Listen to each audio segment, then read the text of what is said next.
a bald man came in angrily. He kept searching in the bathroom and finally got down to see what was going on. But he was sure that the woman was hiding here, so he shouted loudly to get out. The woman covered her mouth and did not dare to make a sound. He realized how inappropriate his behavior was. His eyes were full of apology and shame. He was about to leave after apologizing. But the man caught him and asked him what happened, and if she needed his help, the woman quickly denied that she was in danger, quickly closed the curtain, and was about to leave. As soon as Alice came out of the bathroom, she was caught by the bald man. The bald man asked her what she was doing. Realizing his negligence, the coach scolded him for disturbing their training, so he went out.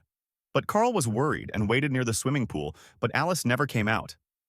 After a while, he saw the coach adjusting his belt alone. This move made Carl panic. He went to the lounge and saw Alice lying alone under the shower head and crying.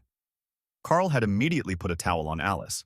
At this time, the coach came to the door and heard the conversation between the two and smiled, and said that this is her life, and without the coach, she will not be able to realize her dream. The coach came in and asked Alice why she was not training yet. He said that he would call the police if she did.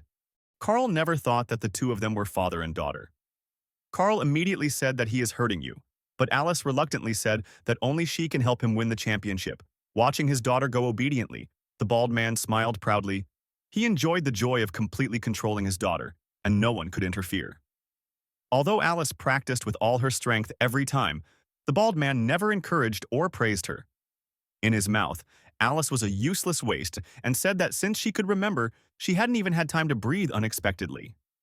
During an argument, the two accidentally fall into the water, and Alice goes to save her. Logically, the two hugged each other like this. Carl encouraged Alice to leave such a perverted father, but Alice repeatedly emphasized that she could not win the championship alone. Carl solemnly promised that with him, Alice would never be left alone. The next day, Alice came to her father with confident steps, and he angrily asked her where she was and why she didn't come to training.